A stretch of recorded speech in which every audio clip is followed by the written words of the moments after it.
রাহুল বাবা, এই লিস্টের বাজারগুলো নিয়ে আয়। রাতে দিশার বান্ধবীরা ডিনার করবে আমাদের এখানে।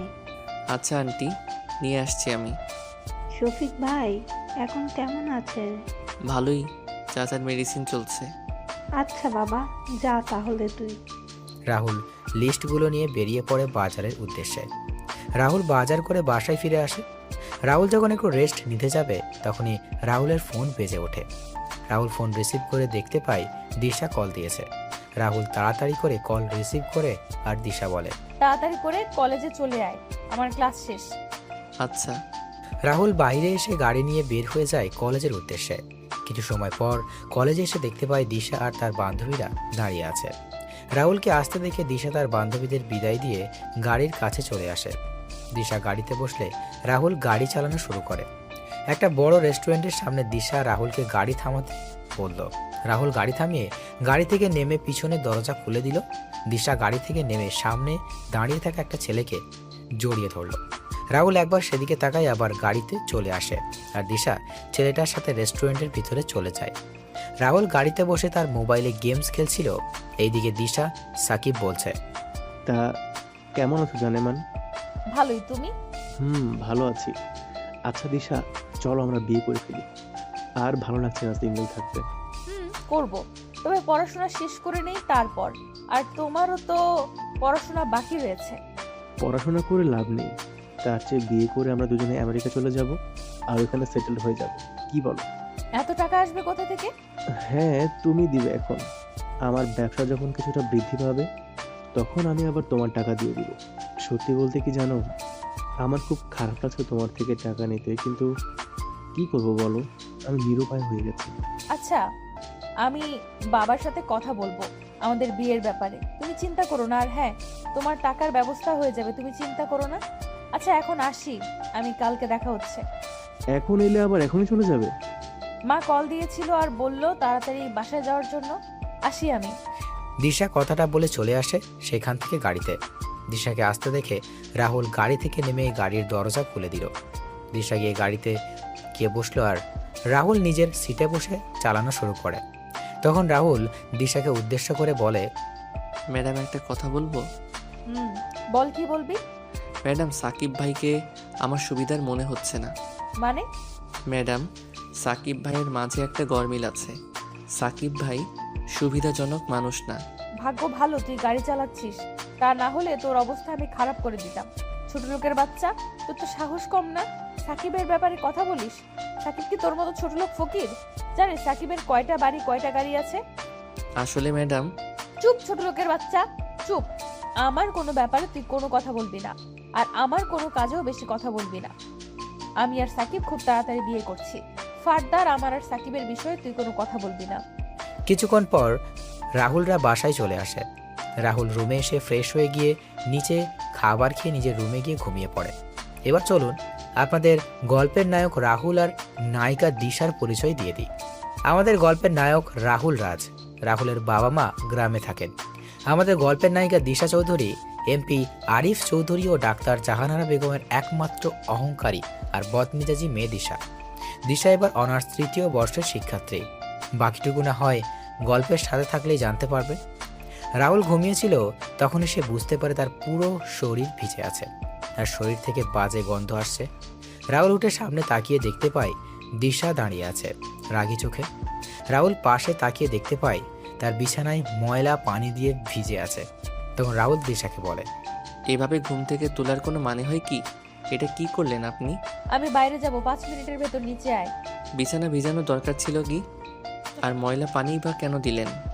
তোর মতো ছোট লোকের কোনো প্রশ্নের উত্তর দিতে আমি বাধ্য নই। বেশি কথা না বলে নিচে আয়। রাহুল আর কোনো কথা বলল না। রাহুল জানে এই মেয়ের সাথে কথা বলা লাভ হবে না। বিছানা কিছুটা পরিষ্কার করে এই ঠান্ডা মাঝে রাহুল গোসল শেষ করে রেডি হয়ে সেই রুম থেকে বের হবে। তখনই রাহুলের ফোন বেজে ওঠে। রাহুল ফোন নিয়ে রিসিভ করে ওপাশ থেকে শুনতে পায়, কেমন আছিস বাবা তুই? ভালো বাবা, তুমি আর ভাবি আর আয়ান কেমন আছো? ভালোই আছি রে। তোকে খুব দেখতে ইচ্ছে করছে, আসবি কি? বাবা, হাতে অনেক কাজ আমার। কাজগুলো শেষ হলেই আমি চলে আসব তোমাদের কাছে। রাহুল যখন বাবার সাথে কথা বলছিল তখন নিচ থেকে দিশার গলার স্বর শুনতে পায়। রাহুল তখন বলে, আচ্ছা বাবা, পরে কথা বলি। তো বন্ধুরা, এতক্ষণ ধরে গল্পটি শুনেছো। গল্পটি তোমাদের কাছে কেমন লাগছে? যদি গল্পটি ভালো লেগে থাকে এবং এ ধরনের গল্প আরও শুনতে পছন্দ করো, তাহলে এক্ষুনি নিচে থাকা সাবস্ক্রাইব বাটনটি টিপে আমাদের পরিবারের একজন সদস্য হয়ে যাও এবং গল্পটি কন্টিনিউ করো। আর হ্যাঁ, একটি সুন্দর কমেন্ট করতে কিন্তু ভুলবে না। রাহুল, কালকের দিনের কথা মনে আছে তো? আমার সব কিছুই মনে আছে বাবা। এরপরও তুই আসবি না? আচ্ছা বাবা, রাখছি আমি এখন। রাহুল তার বাবার সাথে কথা বলে ফোন রেখে দিয়ে নিচে চলে আসে। কিছুক্ষণ পর দিশাকে নিয়ে রাহুল বেরিয়ে পড়ে।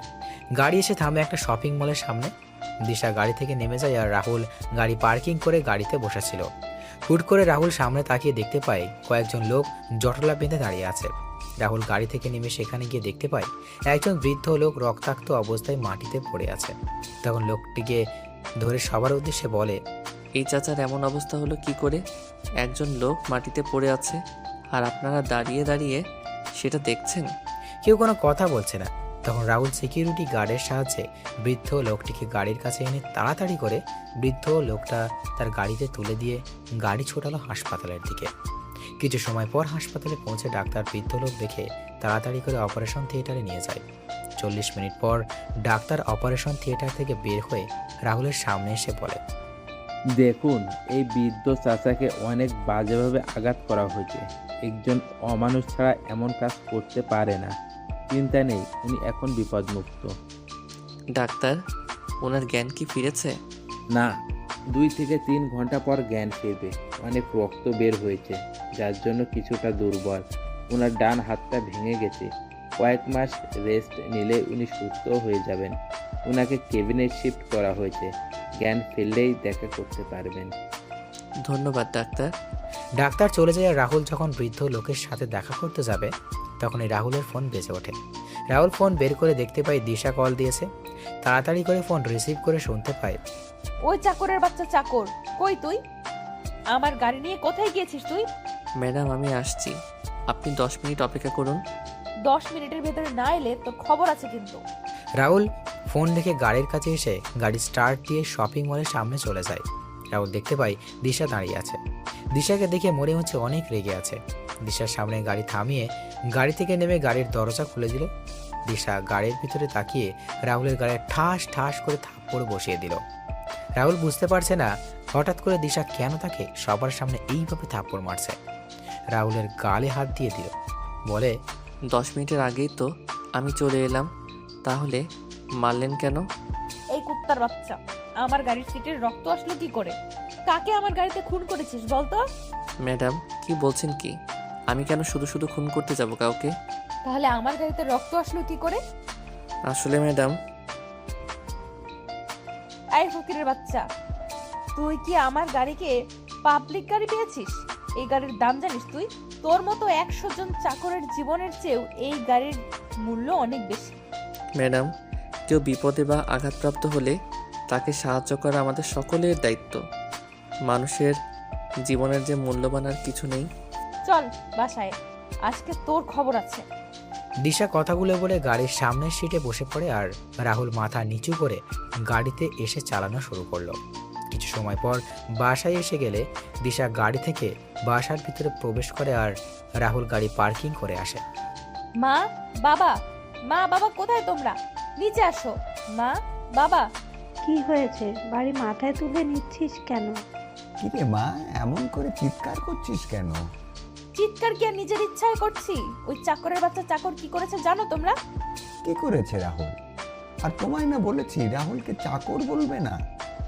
বাড়ির চাকরকে চাকর বলবো না তো কি বলবো? দিশা, বাজে না বকে কি হয়েছে সেটা বলো। ওই চাকর আমার পুরো গাড়িতে রক্তের দাগ লেগে নিয়ে আসছে। আমার গাড়িটা নোংরা করে দিয়েছে ও। এটা তো ভালো কাজ করেছে রাহুল। আমি যদি রাহুলের জায়গায় থাকতাম তাহলে একই কাজ করতাম। কারণ মানুষ হলো সৃষ্টির সেরা জীব। মানুষের জীবনের মূল্যের চেয়ে আর কিছুর মূল্য এই পৃথিবীতে নেই। বাবা, তুমি বুঝতে পারছো না কেন বলো তো?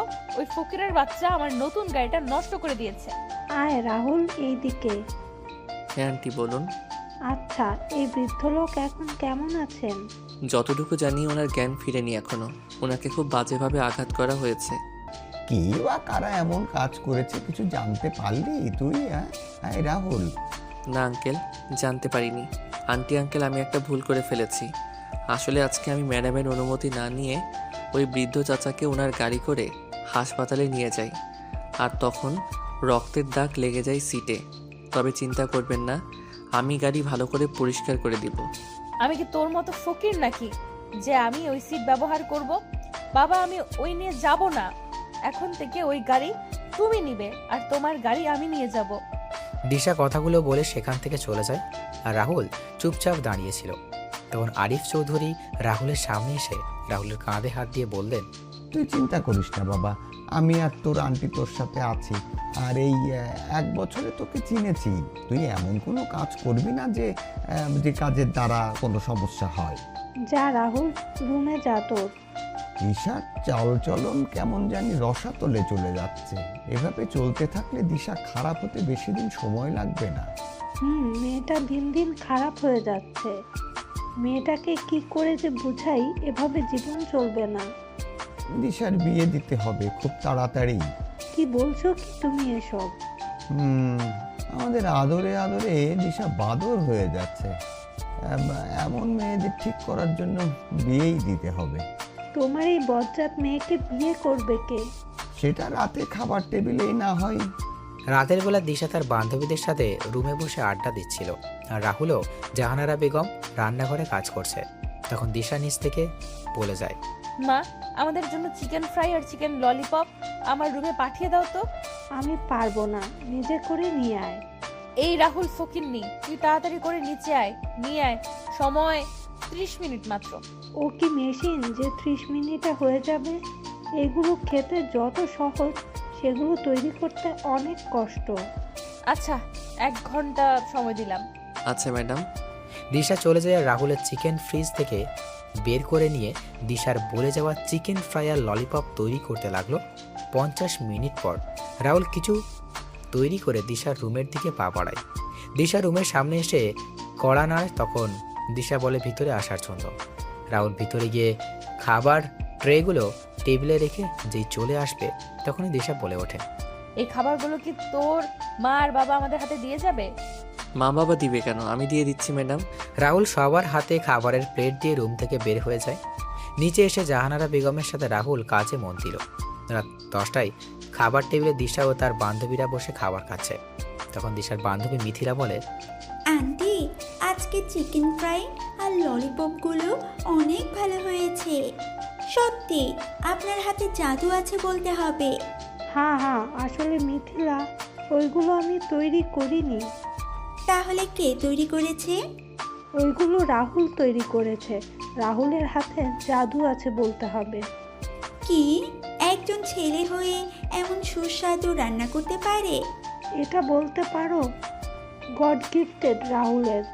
আমার বাসার কাজ আমার থেকে রাহুল বেশি করে। খাওয়া দাওয়া শেষ করে মিথিলা সবার থেকে বিদায় নিয়ে বাইরে চলে আসে। মিথিলা দিশাকে উদ্দেশ্য করে বলে, দিশা, সত্যি তোরা অনেক লাকি রে, এমন একজন মানুষ পেয়েছিস। লাকি না ছাই। সত্যি বলছি রে, ছেলেটা যেমন দেখতে তেমনই কাজেরও। ছেলেটাকে দেখে তো ক্রাশ খেয়ে গেলাম, সত্যি। আরে ও আমার বাসার চাকর, এটা তোর মাথায় ঢুকেনি? চাকর হলে কি হলো? এইরকম ছেলে পেলে তো আমি ছেলেটাকে বিয়ে করে বসে থাকতাম, আর বাসার সকল কাজ ওকে দিয়ে করাতাম, তবে চিন্তা নেই। কি বলছিস কি? তোর কি সব গেছে মিথিলা? সময় হলেই বুঝতে পারবি। আসি রে। মিথিলা চলে যায়। দিশা বাসায় এসে দেখতে পায় রাহুল আর তার বাবার কথা বলছে। তখন দিশা তার বাবার সামনে এসে বলে, বাবা, কি নিয়ে কথা বলছো তুমি ওই ফকিরের সাথে? দিশা, নিজের ব্যবহার ঠিক করো তুমি। কি কথা বলছো বললে না তো বাবা? কালকে তোমায় দেখতে আসছে, তারই কথা বলছি আমি। কি দেখতে আসছে মানে? তোমার বিয়ের কথাবার্তা চলছে। অনেকদিন নিজের মতো করে ঘোরাঘুরি তো করলে, এবার স্বামী সংসারের দিকে মনোযোগী হও। না, এটা হবে না। কেন হবে না? আর কত বাউন্ডুলের মতো ঘোরাঘুরি করবে তুমি?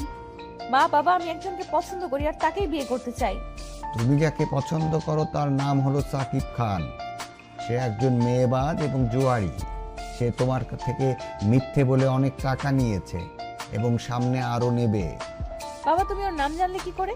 তুমি একজন এমপির মেয়ে, এটা ভুলে যেও না কখনো দিশা। বাবা আমি সাকিবকে ছাড়া কাউকে বিয়ে করব না। আমি যতদিন বেঁচে আছি ওই ছেলের সাথে তোমার বিয়ে হবে না। বাবা দিশা, বাবা কি বলেছে শুনতে পাওনি? তুমি তো ভারী বেয়াদব হয়েছ। মা আর বাবার সাথে কেমন করে কথা বলতে হয় সেটা ভুলে গিয়েছো দেখছি। মা কালকে থেকে তোমার বাইরে যাওয়া বন্ধ বলে দিলাম দিশা। বেশি বাড়াবাড়ি করলে কাজী ডেকে বিয়ে দিয়ে দেবো কিন্তু। খুব ভালো লাগে না। দিশা তার রুমে চলে যায়। রুমে গিয়ে ভাবতে থাকে, না আমি সাকিবকে ছাড়া কাউকে বিয়ে করব না। সাকিবের জন্য আমি প্রয়োজন হলে বাড়ি থেকে পালাতেও, হ্যাঁ আমায় পালাতে হবে। 1 মিনিট, তার আগে সাকিবকে কল দিই। হ্যালো সাকিব, কই তুমি? আমি তো এখন এয়ারপোর্টে যাচ্ছি। এয়ারপোর্টে মানে? হ্যাঁ, কিছু কাজে আমি আমেরিকা যাচ্ছি। কেন, কি হয়েছে জানেমা? সাকিব, বাবা আমার বিয়ে ঠিক করেছে আর কালকে আমার ছেলেপক্ষ দেখতে আসছে। কি বলছো কি? হঠাৎ করে এমন সিদ্ধান্ত কেন? জানি না, তবে আমার মনে হয় রাহুল বাবাকে কিছু উল্টাপাল্টা বুঝিয়েছে। সাকিব আমি তোমায় ছাড়া কাউকে বিয়ে করতে পারবো না। তুমি এয়ারপোর্টে থাকো, আমি আসছি। না না, এখন এসো না তুমি। কেন সাকিব, তুমি বুঝতে পারছো না কেন? তুমি কালকে ছেলে পক্ষের যদি আমায় পছন্দ হয়ে যায় তাহলে আমাদের কি হবে? কিচ্ছু হবে না। তুমি পারবে তো এই কাজটা করতে? তুমি কিন্তু পারবে, আমি জানি। 3 মাস পর আমি আমার কাজ শেষ করে ফিরে আসছি। এখন বলো তুমি পারবে কিনা? কিন্তু সাকিব, তুমি চাও না দিশা আমি প্রতিষ্ঠিত হই, আমার কোনো পরিচয় হোক? আমি পারবো সাকিব। দিশা ফোন রেখে নিচে এসে তার মা বাবাকে উদ্দেশ্য করে বলে ওঠে, না বাবা, আমি রাজি। সত্যি বলছিস তুই মা? হ্যাঁ বাবা, সত্যি বলছি। আমি জানতাম আমার মেয়ে আমার কথা কখনো ফেলবে না। আচ্ছা বাকি কথা পরে হবে। মা, আমার খুব ক্ষুধা পেয়েছে, তাড়াতাড়ি খাবার দাও। দিচ্ছি, আয় তোরা। রাহুল তুইও আয়। আন্টি। রাহুল রান্না করে জাহানারা বেগমের সাথে সকল খাবার নিয়ে এসে টেবিলে রাখছে। তখন জাহানারা বেগম বলেন, যা রাহুল টেবিলে বস, আমি খাবার নিয়ে আসছি। মনে মনে বললাম, টেবিলে বসি। আমি আর আপনার মেয়ে আমার হাবি গোষ্ঠীকে নিয়ে কথা বলুক, দরকার নেই, আমি পরে খেয়ে নিব। কিরে রাহুল, আয় টেবিলে বস। না আঙ্কেল, আপনারা খান, আমি একটু পরে খেয়ে নিব। বললাম না বসতে রাহুল। আরিফ চৌধুরী জাহানারা বেগম রাহুলকে তাদের সাথে জোর করে বসিয়ে দিলেন। রাহুল তাদের সাথে টেবিলে বসতে চায়নি। দিশা তার মা আর বাবাকে উদ্দেশ্য করে বলে, না বাবা, তোমরা কি শুরু করেছো বলো তো? বাড়ির চাকরকে নিয়ে এত আদিক্ষেতা কেন দেখাচ্ছ? ও বাড়ির বাকি চাকরদের সাথে বসে খাবার খাবে, তাহলে কেন আমাদের সাথে টেবিলে বসিয়েছো? তোমাকে না বলেছি দিশা রাহুলকে বাড়ির চাকর বলবে না? দিশা, হচ্ছেটা কি? চুপচাপ বসে খাবার খাও, কোনো কথা বলবে না। আমি এর সাথে এক টেবিলে বসে খাবার খাবো না। আচ্ছা ম্যাডাম, আপনি খাবার খেয়ে নেন, আমি টেবিল ছেড়ে দিচ্ছি। আমি এখানে খাবো না, আমি গেলাম। এখন কেন খাবি না? ছেলেটা তো তার খাবার নিয়ে টেবিল থেকে চলে গেছে। আমার খাবার রুমে পাঠিয়ে দাও, আমি রুমে খেয়ে নিব। কথাগুলো বলে দিশা রুম থেকে চলে যায় আর রাহুল নিজের খাবার নিয়ে চলে যায়। খাওয়া দাওয়া করে রাহুল তার রুমে ঘুমিয়ে যায়। পরের দিন সকালে রাহুল ঘুম থেকে উঠে বেরিয়ে যায় গাড়ি নিয়ে হাসপাতালে। সেখানে গিয়ে ডাক্তারের সাথে কথা বলে চলে যায় বৃদ্ধ চাচার সাথে কথা বলতে তার কেবিনে। রাহুল কেবিনে গিয়ে চাচার উদ্দেশ্যে করে বলে ওঠে, চাচা কেমন আছেন আপনি এখন? ভালোই বাবা, হয়তো তোমার জন্য মৃত্যুর দরজা থেকে ফিরে এলাম বাবা। আচ্ছা চাচা, আপনার এই অবস্থা হলো কি করে? সে আবার পোড়া কপাল বাবা। চাচা আমি তো আপনার ছেলের মতো, কি হয়েছে আমায় বলুন। রাহুল কথা শুনে বৃদ্ধ লোকের চোখের কোণ ভিজে ওঠে। রাহুল চাচার চোখের জল মুছে দিয়ে চাচার দিকে তাকিয়ে তখন চাচা রাহুলকে বলেন, বাবারে, আমি একজন বীর মুক্তিযোদ্ধা। অনেক সংগ্রাম করে এই দেশকে শত্রুমুক্ত করেছিলাম, কিন্তু দেশের ভিতরে যে এত শত্রুর বংশধরেরা থেকে যাবে এটা কখনো ভাবিনি। মানে চাচা কি হয়েছে বলুন তো। বাবা, সরকার থেকে আমায় একটা বাড়ি আর কিছু জমি দিয়েছিল। আমি বউ, ছেলের বউ নিয়ে আমার জীবন ভালোই চলছিল, কিন্তু আমার ভালো জীবনটা কালো জীবনে পরিণত হয়। একদিন কয়েকজন লোক এসে বলে আমার এই বাড়ি আর জমিগুলো তাদের নামে লিখে দিতে। আমি তাদের মানা করে দিই। এভাবে সপ্তাহের পর সপ্তাহ ওরা এসে আমাদেরকে বাড়ি ছেড়ে দেওয়ার জন্য বলতো, আর আমরা ওদের কারণেও অতিষ্ঠ হয়ে উঠি। আমার ছেলে সালাম ওদের বিরুদ্ধে থানায় মামলা করতে যায় এবং মামলা করে বাসায় চলে আসে। পরের দিন সকালে ওই লোকগুলো এসে আমাদের গ্রামের সমস্ত লোকের সামনে আমার ছেলে, আমার স্ত্রী আর আমার 5 মাসের অন্তঃসত্ত্বা স্ত্রীকে জোর করে বের করে দেয়। আমরা কোনো উপায় না পেয়ে থানায় চলে যাই। থানার বড় অফিসারকে সব কথা বলে যাতে, তবে উনি উল্টো আমাদেরকে বলে দেয় যে সেই লোকগুলোর কথা যাতে মেনে নিই। কিন্তু আমি আর আমার পরিবারের সবাই ছিল আমার সিদ্ধান্তের সাথে একমত। আমি ওদের কথা মেনে নিলে আমার পরিবার নিয়ে রাস্তায় বসতে হবে। আমি কোনো উপায় না পেয়ে আবার বাড়িতে ফিরে আসি। বাড়িতে আসতেই দেখতে পেলাম লোকগুলো বসে আছে সেখানে। আমি তাদের অনেক অনুরোধ করলাম, কিন্তু তারা শোনেনি। তারপর আমরা ওদের স্যারের সাথে কথা বলতে চাই, তখন ওরা আমাদের নিয়ে যায় ওদের স্যারের সামনে। আমি ওদের স্যারকে সবকিছু খুলে বলি, অনেক আশা নিয়েই কথাগুলো বলি, যেন উনি শুনলে আমাদের দয়া করবেন। কিন্তু ওই স্যার আমাদের অনেক খারাপ কথা বলেছে। এইসব শুনে আমার ছেলে সালাম গিয়ে ওই স্যারের কলার টেনে ধরে রাগান্বিত কণ্ঠে কিছু কথা বলে। ওই কথাগুলো শুনে আমার ছেলেকে আমাদের চোখের সামনে গুলি করে হত্যা করে। সেদিন ওই আমার ছেলেকে হারিয়ে আমার পুরো পৃথিবী থমকে যায়। আমাদের এবং আমার ছেলের লাশ ওরা রাস্তায় এনে অনেক কিছু করার চেষ্টা করে। যখন কোনো উপায় পেলাম না, তখন একটা গাড়ি ঠিক করে ছেলের লাশ নিয়ে রওনা দিলাম গ্রামের দিকে। মাঝ রাস্তায় আমার ছেলের বউ অজ্ঞান হয়ে যায়, আর গাড়িতে কোনো পানি ছিল না। আমি পানি কেনার জন্য একটা দোকানে যাই। পানি নিয়ে যখন দোকান থেকে বের হই, তখন দেখতে পাই দুটো ট্রাক এসে ওই গাড়িতে ধাক্কা মেরে এবং গাড়িটা খাদে পড়ে আগুন ধরে যায়। একদিনে আমি আমার পরিবারকে হারিয়ে ফেলি, শুধু একজন মানুষের জন্য। কোনো উপায় না পেয়ে আমি ঢাকা চলে আসি শুধুমাত্র আমাদের প্রধানমন্ত্রীর কিছু কথা জিজ্ঞেস করার জন্য। আমি প্রধানমন্ত্রীর বাসভবন থেকে কিছুটা দূরে ভিক্ষা করি আর প্রধানমন্ত্রীর দেখা পাওয়ার জন্য অপেক্ষা করতে থাকি।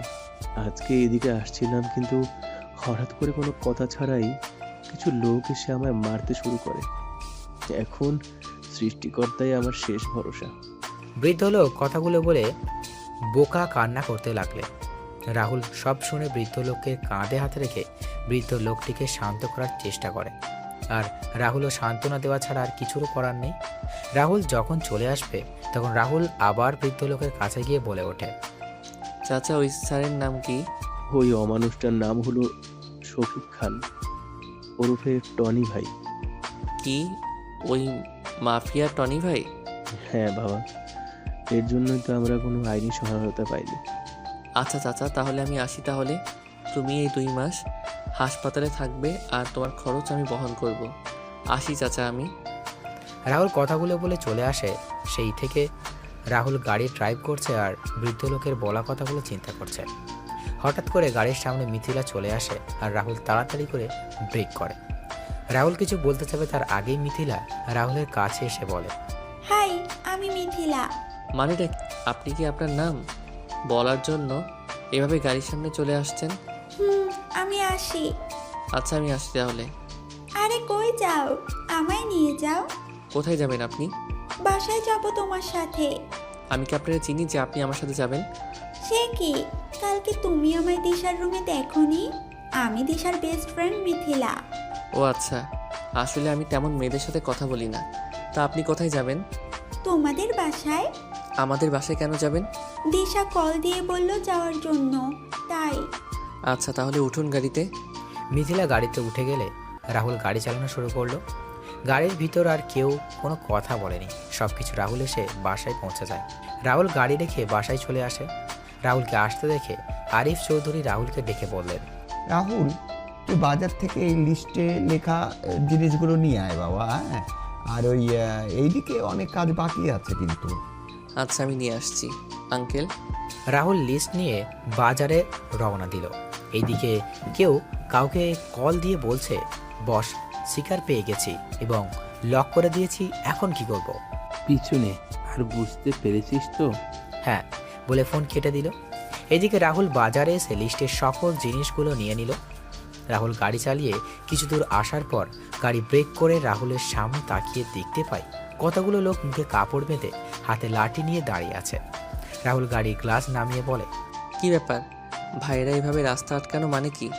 রাস্তা থেকে সরে যান, বাসায় যেতে হবে। লোকগুলো রাহুলের কথা শুনতে হেসে শুরু করলো। তখন রাহুল আবার বলে, কি হলো ভাইরা, রাস্তা থেকে সরে যান, আমি যাব।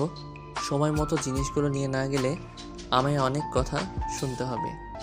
লোকগুলো এবার গিয়ে এসে রাহুলকে গাড়ি থেকে টেনে বের করে নিয়ে রাস্তার পাশে থাকা একটা গাড়িতে করে নিয়ে আর রাহুলকে কোনো কথা ছাড়াই মারতে শুরু করলো। রাহুল চেষ্টা করে পারছে না নিজেকে ওদের থেকে বাঁচানোর জন্য।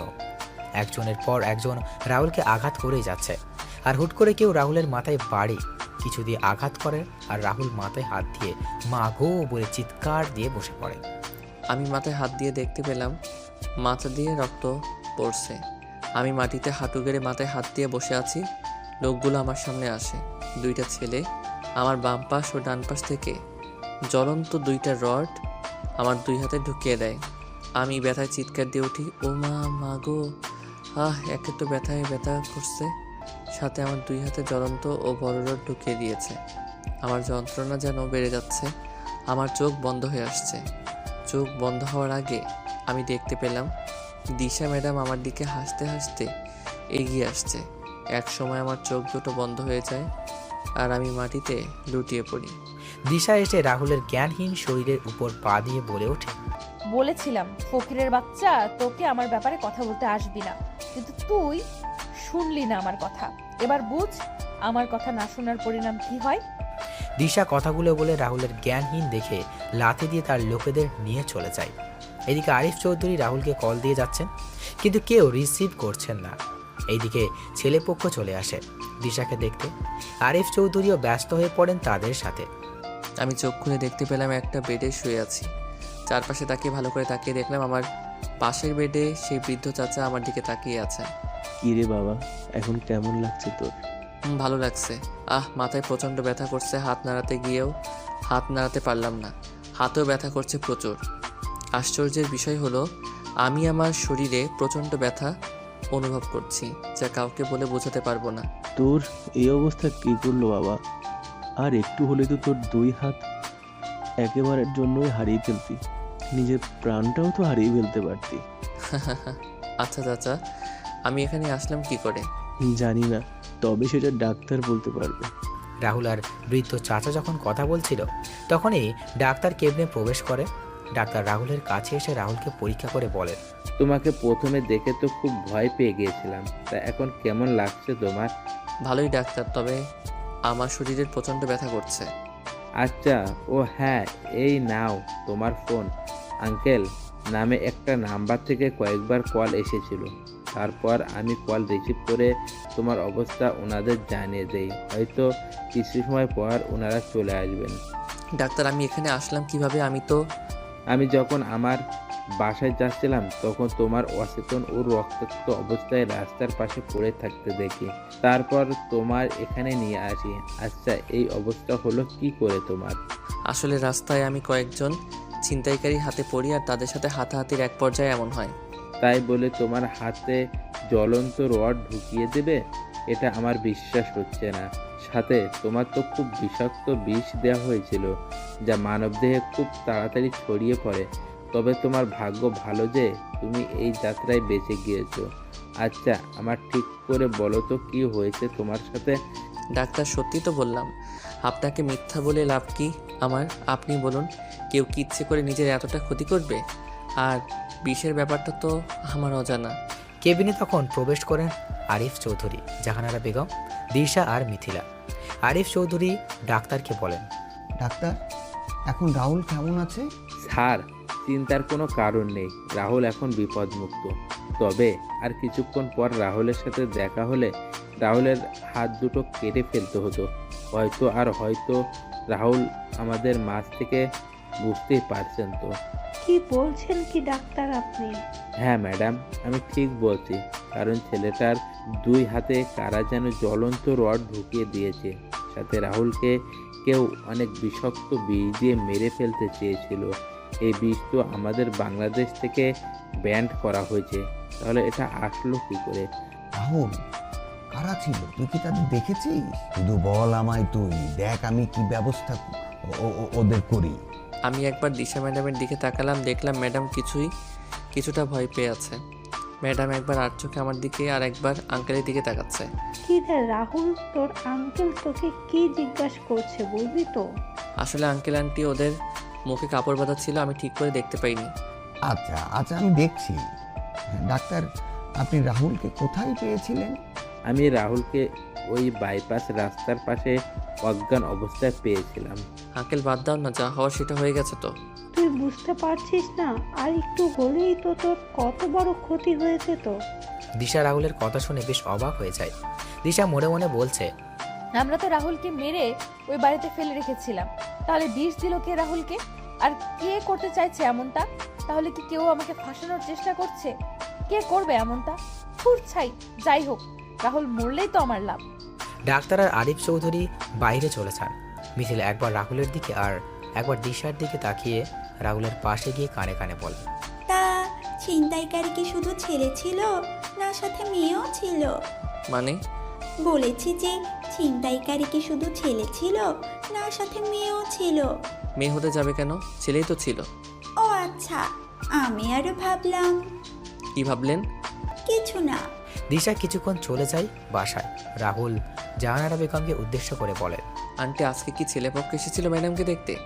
হ্যাঁ এসেছিল, আর দিশাকে তাদের পছন্দ হয়েছে।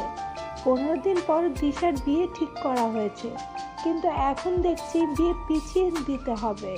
কেন আন্টি, বিয়ে পিছিয়ে নেবেন কেন? তোর এই অবস্থা, তোর শরীর ঠিক হলেই দিশার বিয়ে হবে। তোর এই অবস্থায় বিয়ে হবে কি করে? তুই ছাড়া আমাদের সব দিক কে খেয়াল রাখবে বল? তোর আঙ্কেলের অবস্থা এখন বেশি ভালো না, সব দিক দেখাশোনা কে করবে? তুই রেস্ট নে, আমি আসছি, দেখি ডাক্তার কি বলে। জাহানারা বেগম কেবিন থেকে বের হয়ে যান। রাহুলও চোখ বন্ধ করে শুয়েছিল। তখনই মিথিলা রাহুলের পাশে বসে বলে, আচ্ছা, তুমি কেমন ছেলে মানুষ? হ্যাঁ, মানে? তুমি নিজেকে বাঁচাতে পারলে না? একা মানুষ কয়েকজনের সাথে লড়াই করবো বলুন তো? সেটা ঠিক। আচ্ছা, তোমার পরিবারে কে কে আছেন? বাবা, ভাবি আর ছোট একটা ভাতিজা এখানে আছেন, তারা গ্রামে থাকেন। তোমার মা আর ভাই? বেঁচে নেই। সরি। আচ্ছা, তোমার গার্লফ্রেন্ড আছে? হাসছো যে? আমার মতো একজন চাকরের আবার গার্লফ্রেন্ড আসবে কোথা থেকে? মানুষের জুতার বাড়ি লাঠির বাড়ি খেয়ে আমার দিন যাচ্ছে, আর দরকার নেই এমন কিছুর। তাই বলে কি, এখনের ডিজিটাল যুগে ছেলেদেরও গার্লফ্রেন্ড থাকে অনেক। আর তোমার? রাহুল আর মিথিলা কথা বলছিল, তখনই দিশা কেবিনে আসে আর বলে ওঠে, ওর মতো ফকিন্নির গার্লফ্রেন্ড আসবে কোথা থেকে? কোনো মেয়েই বা ওর দিকে তাকাবে? ফকিন্নি কোথাকার। মিথিলা চল তো। দিশা, ওর সাথে এমন করছিস কেন? দেখছিস ছেলেটার অবস্থা কেমন, তারপরও বলছিস তুই?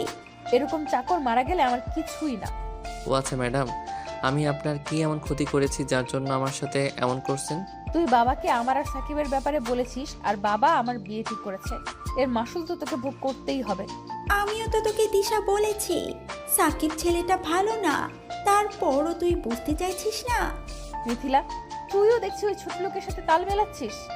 দিশা, একটা সময় আসবে রুহুলের প্রয়োজন তোর হবে, কিন্তু তখন তুই রুহুলকে খুঁজেও পাবি না। এমন কখনো হবে না, আর এমন কোনো পরিস্থিতি হলে আমি ওর কাছে যাব না। সবাই যখন কথা বলছিল তখন সবাই বাইরে শুনতে পায়। হঠাৎ করে বাইরে গোলাগুলির আওয়াজ শোনা যায়। মিথিলা আর দিশা জানালা দিয়ে দেখতে পায় কিছু লোক মিলে একজনকে রাস্তায় গুলি করছে। মিথিলা আর দিশা তাড়াতাড়ি করে জানালা লাগিয়ে দিল। আর রাহুল বলে, কি হলো? জানালা লাগিয়ে দিলেন কেন?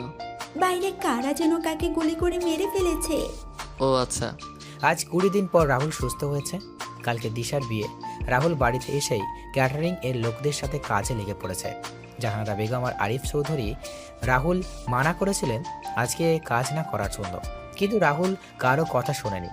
সারাদিন কাজ করে রাহুল সন্ধ্যাবেলা তার রুমে এসে ফ্রেশ হয়ে নিচে গিয়ে খাবার খেয়ে তার রুমে এসে ঘুমিয়ে পড়ে। এদিকে দিশাকে সাজানোর জন্য পার্লার থেকে মেয়েরা আসে। রাতের বেলা সবাই মিলে দিশাকে হলুদ দিচ্ছে, আর মিথিলা রাহুলকে খুঁজে যাচ্ছে কিন্তু পাচ্ছে না। তখন মিথিলা গিয়ে জাহানারা বেগমকে জিজ্ঞেস করে, আন্টি, রুহুল কোথায়? আজকে দেখছি না যে। আজকে সারাদিন রাহুল ক্যাটারিং এর লোকের সাথে কাজ করেছে, সন্ধ্যাবেলা খাওয়া দাওয়া করে নিজের রুমে গিয়ে ঘুমিয়ে পড়েছে। কালকে তো রাহুলের অনেক কাজ, আমি বলেছিলাম থাকার জন্য, কিন্তু ছেলেটা বলল ওর ভালো লাগছে না। ও আচ্ছা। মিথিলা সেখান থেকে এসে রাহুলের রুমের সামনে চলে আসে। মিথিলা রাহুলের দরজায় এসে কড়া নাড়তে থাকে। কড়া নাড়ার শব্দে রাহুলের ঘুম ভেঙে যায়। রাহুল উঠে গিয়ে দরজা খুলে দিয়ে রাহুল ঠিকমতো চোখ খুলে রাখতে পারছিল না। রাহুল অনেক কষ্টে সামনে তাকিয়ে মিথিলাকে দেখে বলে, কী চাই আপনার? আগে গিয়ে ফ্রেশ হয়ে আসো, তারপর বলছি। এখন ঘুমাবো আমি। রাতে কি চুরি করতে যাবে যে এখন ঘুমাবে? আপনি আসুন এখন। আমি দরজা ঠেলে রোহলের বিছানায় গিয়ে বসলাম। তারপর বললাম, তাহলে আমি বিছানায় বসে পড়লাম, তুমি ঘুমাও এখন। আর দেখুন, এখন ঘুম দেবী আমায় ডাকছে, আপনি জানতো? যাবে না? আমি সবাইকে চিৎকার দিয়ে বলবো তুমি আমায়। চোখে যা ঘুম ছিল মেয়েটার কথা শুনে আমার সকল ঘুম হাওয়া হয়ে গেল। কি চিৎকার দিবেন? চিৎকার দিয়ে কি বলবেন? কি বলবো সেটা তো তুমি বুঝতেই পারছো। রোহলকে চোখ টিপ মেরে বললাম, আপনাকে আমার সুবিধার মনে হচ্ছে না, আপনি জানতো? Aunty, uncle. চুপ চুপ প্লিজ, আমি যাচ্ছি। কি মেয়ে রে বাবা, একেবারে নির্লজ্জ। আমি শিওর এই মেয়ে লুচ্ছি নাম্বার 1। কি হলো, ডাকবো নাকি যাবে? যাচ্ছি। রাহুল বিড়বিড় করতে করতে চলে যায়। আর মিথিলা রাহুলের যাওয়ার দিকে তাকিয়ে হাসছে আর মনে মনে বলছে, মিস্টার রুহুল, তোমায় তো আমি ছাড়ছি না, তোমায় নিজের করে ছাড়বই আমি। রাহুল ফ্রেশ হয়ে এসে একটা টি শার্ট পরে নিল। তখন মিথিলা রাহুলের সামনে এসে বলে, বাহ, তোমায় তো খুব সুন্দর লাগছে, ইচ্ছে করছে খেয়ে ফেলি। মানে আমি কি ফল না সবজি যে আমায় খেয়ে ফেলবেন? তুমি হলে আমার চকলেট বয়, গাল টেনে বললাম। বলুন এবার কি বলবেন? চলো আমার সাথে তুমি। কোথায় যাব আপনার সাথে? আন্টি আঙ্কেলের আমার প্রয়োজন হতে পারে, আমি যাব না।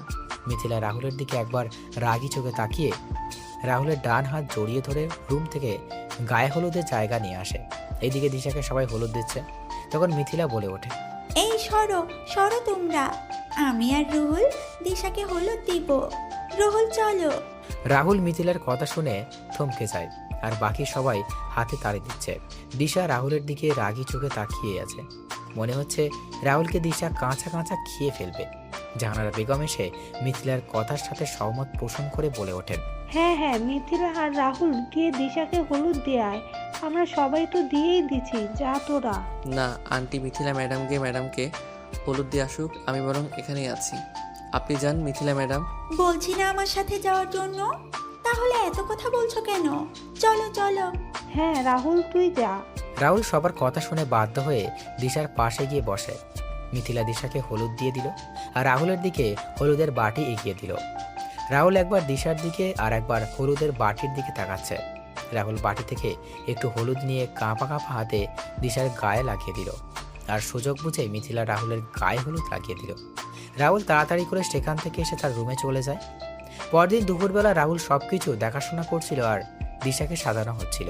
হঠাৎ করেই রাহুল বাসার ভিতর থেকে অনেক চেঁচামেচির আওয়াজ শুনতে পায়। রাহুল তাড়াতাড়ি করে বাসার ভিতরে এসে দেখতে পায় সবাই মাথা নিচু করে বসে আছে আর আঙ্কেল কাউকে ফোনে হুমকি দিচ্ছে। রাহুল আন্টির দিকে তাকিয়ে দেখতে পায় আন্টিও কান্না করছে। রাহুল আন্টির কাছে গিয়ে বলে, আন্টি কি হয়েছে, তুমি কান্না করছো আর আঙ্কেল এইভাবে চিৎকার করছে? দিশার সাথে যে ছেলেটার বিয়ে ঠিক হয়েছে, সেই ছেলেটা নাকি আরেকটা বিয়েও আগে করেছিল। এখন কি হবে বুঝতে পারছি না, আমার মেয়েটার জীবনটা ধ্বংস হয়ে যাবে, আমার মেয়েটার গায়ে কলঙ্কের দাগ লেগে গেল বুঝি। রাহুল কি বলবে বুঝতে পারছে না। হঠাৎ করে আরিফ চৌধুরী কথা বলা অসহায় বুকে হাত দিয়ে বসে পড়লে। রাহুল তখন আরিফ চৌধুরীকে গিয়ে ধরে আর বললেন, আঙ্কেল তুমি এত হাইপার হচ্ছ কেন? ম্যাডামের জন্য আমার ছেলে দেখা হবে, আবার ম্যাডামের বিয়ে হবে, তুমি বরং রেস্ট নাও এখন। আপনার সবাই এখন আসুন, আঙ্কেল আর আন্টিকে একটু একা থাকতে দিন। না, সবাই কোথাও যাবে না, সবাই এখানে থাকবে, আমি আসছি। কিন্তু আঙ্কেল। আরিফ চৌধুরী কোনো কথা না বলে তার ফোন নিয়ে বাসার বাইরে চলে যান। বাসার ভিতর নীরবতা বিরাজ করছে। 20 মিনিট পর আরিফ চৌধুরী বাসায় এসে বলেন, আজকেই আমার মেয়ের বিয়ে হবে, সবাই একটু অপেক্ষা করুন। কি বলছো কি তুমি? এত তাড়াতাড়ি তুমি ছেলে পেলে কোথায়? ছেলে তো আমাদের সামনেই আছে, রাহুল। রাহুল? হ্যাঁ, আমি আমার মেয়েকে রাহুলের সাথেই বিয়ে দেব। কি? না এটা হয় না আঙ্কেল, আমি পারবো না, আমায় ক্ষমা করে দিবেন, আমি আপনার কথাটা রাখতে পারবো না। কেন পারবি না তুই? দেখ রাহুল, তোকে তো আমরা আমাদের ছেলের মতোই দেখে আসছি, তাহলে তুই কেন পারবি না? আন্টিয়া, রাহুল কিছু বলার আগেই রাহুলের ফোন বেজে ওঠে। রাহুল ফোন বের করে দেখতে পায় তার বাবার ফোন। রাহুল ফোন রিসিভ করে বলে ওঠে, হ্যাঁ বাবা বলো। রাহুল, তুমি বিয়েটা করে নাও। আমার আর তোমার ভাবির মেয়ে পছন্দ হয়েছে, আর 1 সপ্তাহ পর তুমি বাড়ি ফিরে আসবে। কিন্তু বাবা, বললাম না আমি, আমার কথার যেন আর কোনো নড়চড় না হয়। আর তুমি আমাদের গ্রামের নতুন বাড়িতে চলে আসবে, আমরা সেখানেই আছি। রাহুলের বাবা কথাগুলো বলে ফোন রেখে দিলেন। আর রাহুল হ্যাবলার মতো তাকিয়ে দাঁড়িয়ে আছে। তোর আরিফ চৌধুরী রাহুলের কাছে এসে বলে, রাহুল বাবা, তুই পারিস এরকম বিপদ থেকে আমায় বাঁচাতে? প্রয়োজন হলে আমি তোর পায়েও ধরতে পারি, তবু বাবা তুই রাজি হয়ে যা। আঙ্কেল কি বলছো কি? কিন্তু ম্যাডাম। দিশা, আমাদের কথার অবাধ্য হবে না, এখন তুই বল বাবা। কি আর করবো, নিজের অমতের বিরুদ্ধে মত দিতে হলো আমায়। আমি রাজি। তারপর রাহুলকে বরের বেশে সাজিয়ে এনে বিয়ে শুরু করা হয়। রাহুলের বিয়ের দিকে কোনো মনোযোগ ছিল না। রাহুল ভাবছে অন্য কিছু। ভালোভাবে বিয়ের সকল কাজ সম্পন্ন হয়। রাহুল মিথিলাকে আজকে কোথাও বিয়ের সময় দেখতে পায়নি। রাতের বেলা রাহুল দিশার সামনে বসেছিল। তখনই দিশা রুমে আসে, আর বাকিটুকু তো আপনারা জানেন। বর্তমান আপনাদের সাথে কথা বলতে বলতে রাত প্রায় পেরিয়ে গেছে। এখন ঘুমিয়ে পড়ি, সকালে কথা হবে। পরের দিন সকালে রাহুল ঘুম থেকে উঠে সকালের নাস্তার জন্য তৈরি করার জন্য রান্নাঘরে চলে যায়। রাহুল নাস্তা রেডি করে তার আগের রুমে গিয়ে ফ্রেশ হয়ে জামা কাপড় পরে নেয়। রাহুল যখন রুম থেকে বের হতে যাবে তখনই রাহুলের ফোন বেজে ওঠে। রাহুল ফোন রিসিভ করে কিছু কথা শুনতে পায়। তখন রাহুল বলে, আচ্ছা আমি আসছি। রাহুল কোনো কথা না বলে বাসা থেকে গাড়ি নিয়ে বেরিয়ে পড়ে। এইদিকে জাহানারা বেগম ঘুম থেকে উঠে দেখতে পান নাস্তার টেবিল আগে থেকেই সাজানো। নাস্তা দেখে জাহানারা বেগম বুঝতে পারেন এটা রাহুলের কাজ। জাহানারা বেগম রাহুলকে পুরো বাসা খুঁজেও পেলেন না।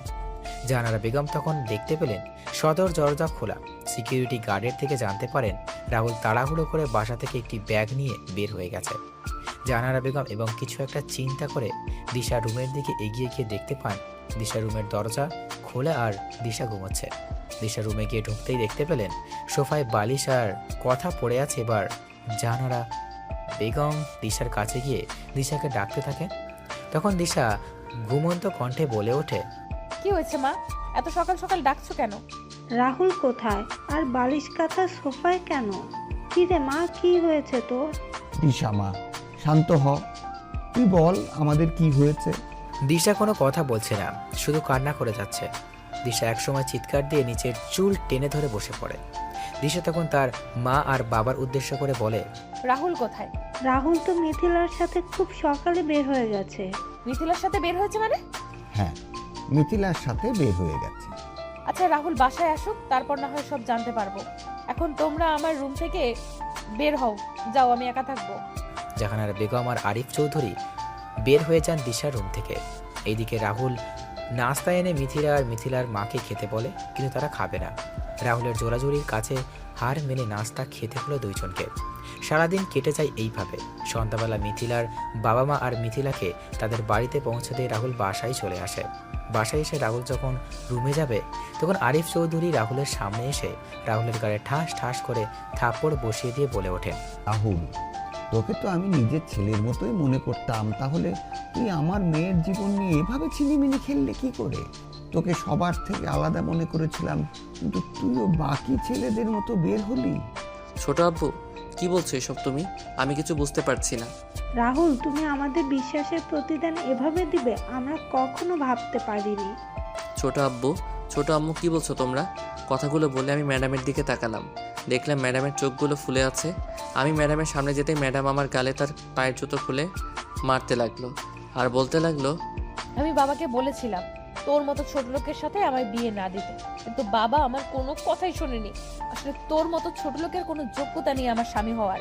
তুই আমায় বিয়ে করে আমার বান্ধবীর সাথে ফষ্টি নষ্টি করছিস, সাথে আরো মেয়েদের সাথেও, আবার সেগুলো ভিডিও করছিস। রাহুল কিছু বুঝতে পারছিল না, তাই আঘাতগুলো সহ্য করে নিচ্ছিল। তখন দিশার শেষ কথা শুনে বলে, ভিডিও মানে? তখন আরিফ চৌধুরী রাহুলের সামনে একটা ভিডিও দেখিয়ে বলে, ঘরে বউ রেখে এইসব করতে তোর লজ্জা করলো না? তুই কালকে সকালের ভিতর আমার বাসা ছেড়ে চলে যাবি, আর ডিভোর্স পেপার খুব তাড়াতাড়ি পেয়ে যাবি।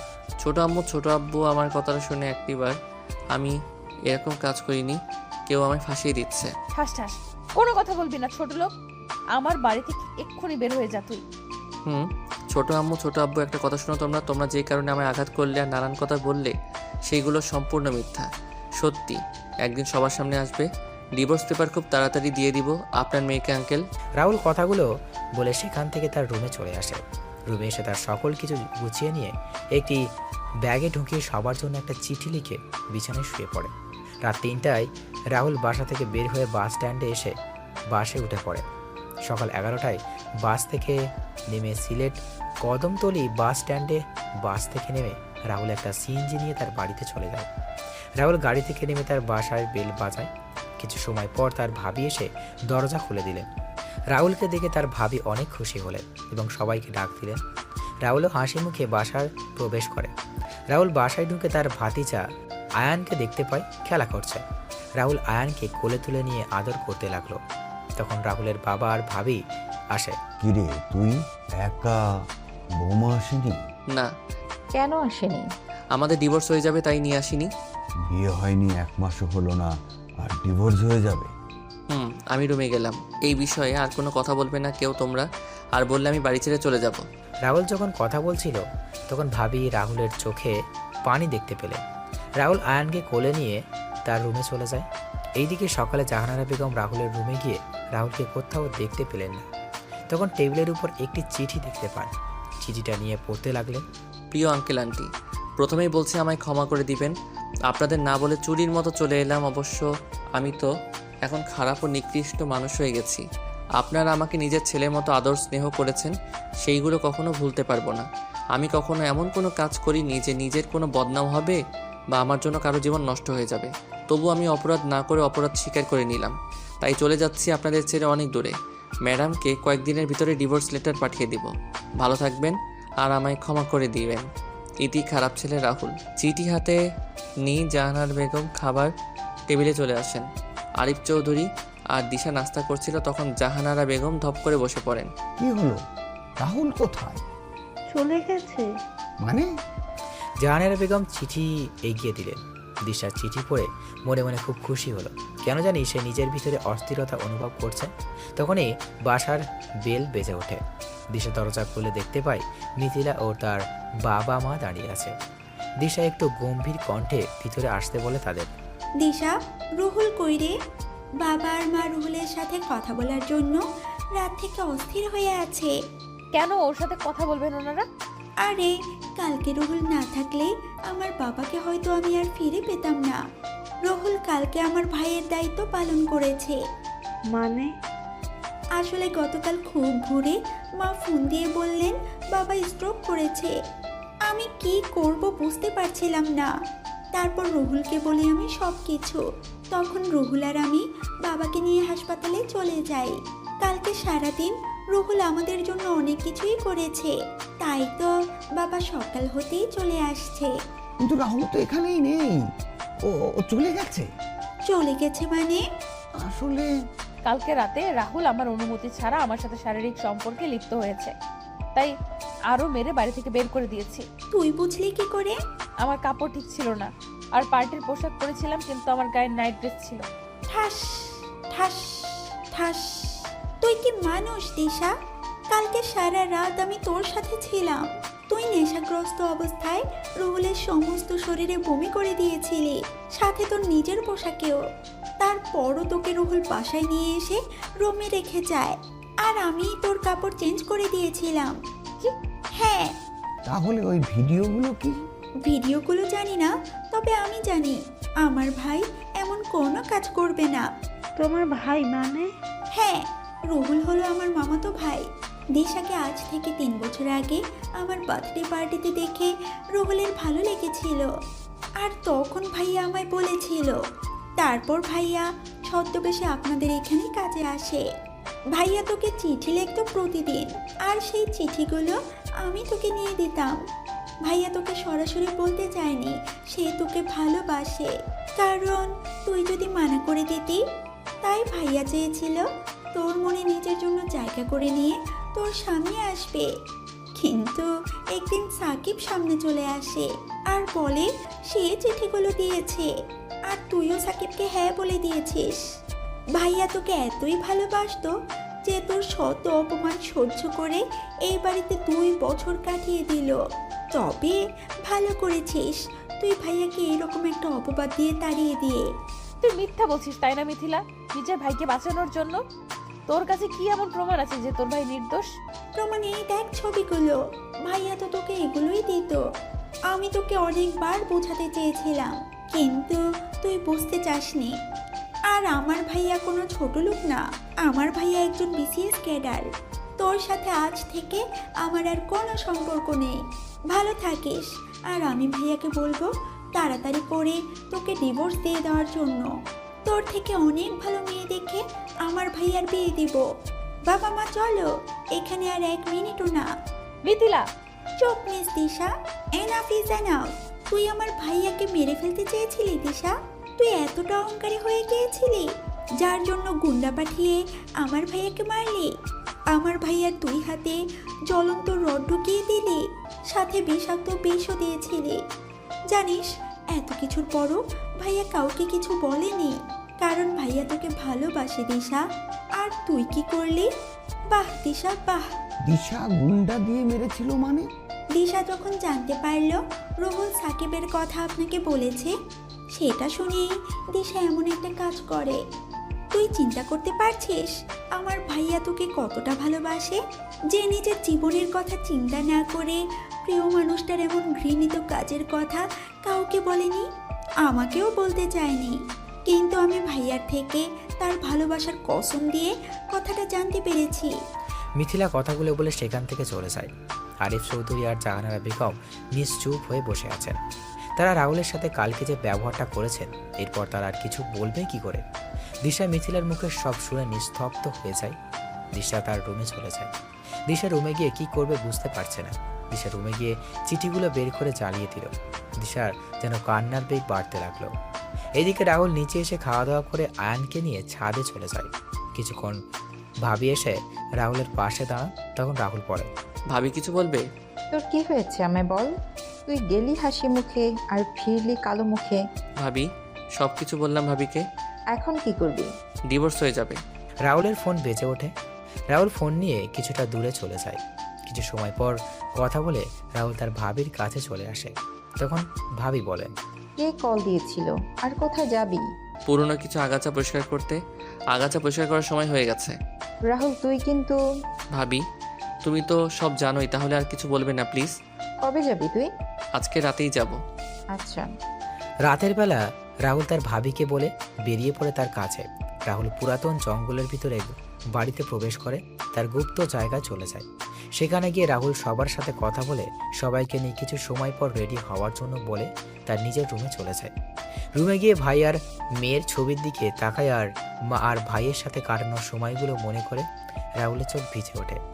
রাহুল চোখের জল মুছে বলে ওঠে, মা ভাইয়া তোমাদের খুনিদের আমি খোঁজ পেয়ে গেছি এবং খুব তাড়াতাড়ি শেষ করে দিব।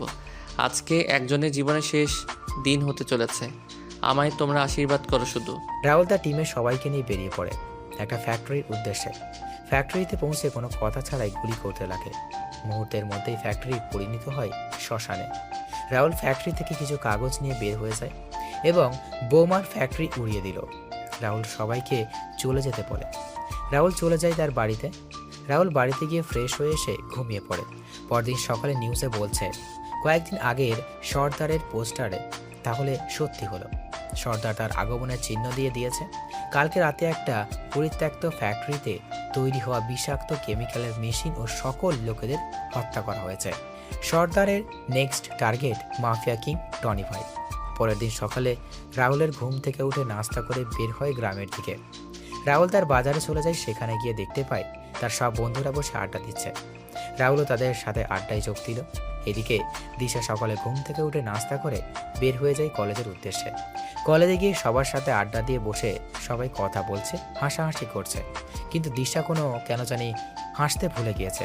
তার মনে হচ্ছে তার কাছ থেকে কিছু একটা হারিয়ে যাচ্ছে। সব মিলিয়ে দিশা সব কিছু বিরক্ত লাগছে। দিশা কোনো কথা না বলে বাসায় চলে আসে। বাসায় এসে নিজের রুমে গিয়ে বসে পড়ে। দিশা কি করবে বুঝতে পারছে না। এইভাবে কেটে যায় 10 দিন। এই 10 দিনে দিশা বুঝতে পেরেছে রাহুল তার সাথে মিশে গেছে। দিশা রাহুলকে ছাড়া থাকতে পারবে না। দিশা প্রতি মুহূর্তে রাহুলকে মিস করছে। দিশা বুঝতে পারছে না কি করবে। আমার এমন কেন হচ্ছে? আমি তো রাহুলকে সহ্য করতে পারি না, তাহলে কেন রাহুলের কথা আমার বারবার মনে হচ্ছে? আচ্ছা, তাহলে আমি কি রাহুলকে ভালোবেসে ফেললাম? হ্যাঁ, হয়তো আমি রাহুলকে ভালোবেসে ফেলেছি। দিশা ফ্রেশ হয়ে বাসা থেকে বের হতে যাবে, তখনই আরিফ চৌধুরী বললেন, কোথায় যাচ্ছ তুমি? বাবা, মিথিলার কাছে যাচ্ছি। কেন? বাবা, আমায় রাহুলের কাছে যেতে হবে। আমার এমন কাজের জন্য ক্ষমা চাইতে হবে। কেন, ছেলেটাকে আবার মারবি? না মা, নিজের কাজের জন্য ক্ষমা চাইবো। কিন্তু রাহুল তো ডিভোর্সের কাগজ পাঠিয়ে দিয়েছে। এই যে কাগজ।